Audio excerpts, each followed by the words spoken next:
Well, see the way the question is asked and also the way normally it's addressed is, people think there is something called as negative thought and positive thought.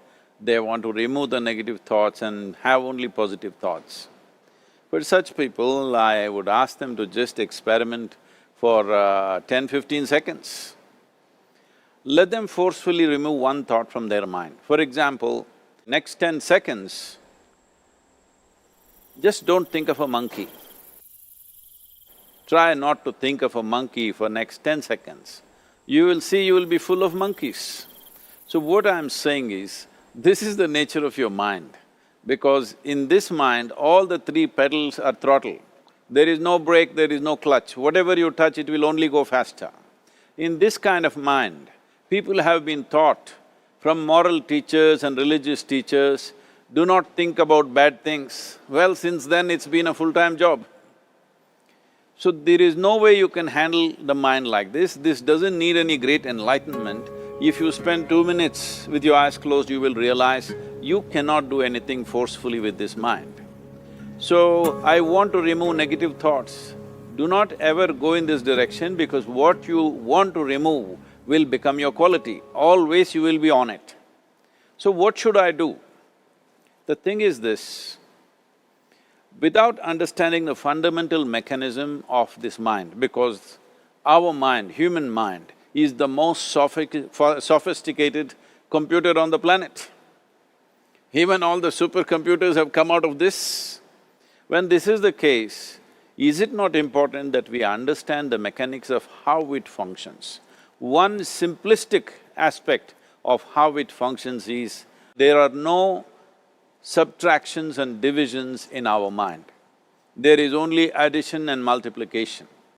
If you try to do something with it, it will say one more. If you try hard, it will multiply into many more. In this mind, you don't try to identify what is positive, what is negative and try to remove it. First of all, one needs to understand, this mind of yours, this body of yours is supposed to serve you. The life that you are is important. Body and mind are vehicles that must serve us. If you sit in a vehicle, it must go where you want to go. If it goes to its own destination, what is the point of such a vehicle? It's just a nuisance. Right now, most human beings are unfortunately experiencing this fantastic possibility of human mind as a nuisance, as a troublesome thing. Well, this is the most beautiful thing you have. It's just that you need to pay little attention as to how it functions. One simple thing is this, first and foremost process is, that's why we put out this process called Isha Kriya. This is to distance yourself from your physiological and psychological process.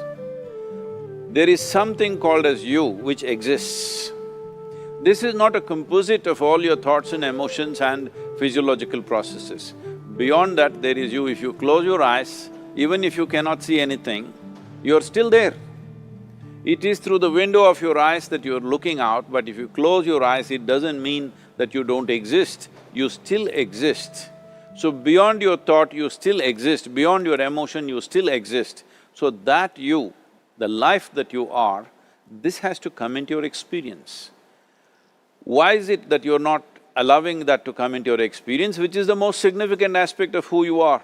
Who you are right now, the most significant aspect is, you and me are alive right now, this is it. What I'm thinking, what you're thinking is not the important thing. We are alive right now, that is the important thing.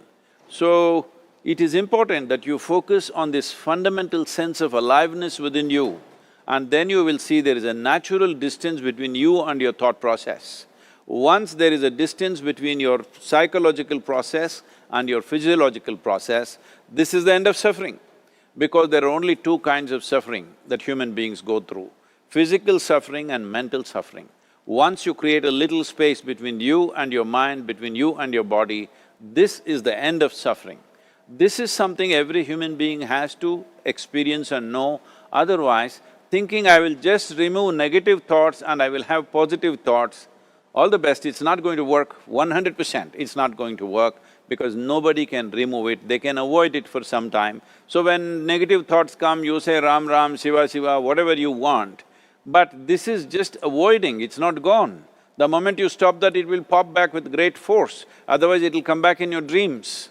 So it's very important, first of all you need to understand your anger, your resentment, your fear, your anxieties, the negativity that you generate. Generally resentment, anger, it is always directed towards somebody. But we need to understand this is poisons that we are drinking and expecting somebody else to die. Fortunately, life doesn't work like that. If I drink poison, I die. If I drink poison, you don't die. So, we need to understand this. When I say poison, today you can have yourself chemically analyzed. Right now, what is your blood work, what it says? 5 minutes of intense anger, check your blood work and see, there will be lots of negative elements in it, literally you're poisoning yourself. So, do you want to poison yourself? Definitely not. Now the very question is coming from certain helplessness, what shall I do? Don't do anything, just sit back and just concern yourself with something which is a life process. Maybe your heartbeat, maybe your breath, maybe just a sensation of being alive. Depending upon how sensitive or how perceptive you are, accordingly, find something. It could be a sensation in the body, it could be breath, it could be heartbeat, it could be anything, something which indicates life to you. Just pay attention to that for some time. Slowly you will see there is a distinction between what is you and what you have gathered, which includes both your physiological and psychological possibility or mess, whatever you made out of it.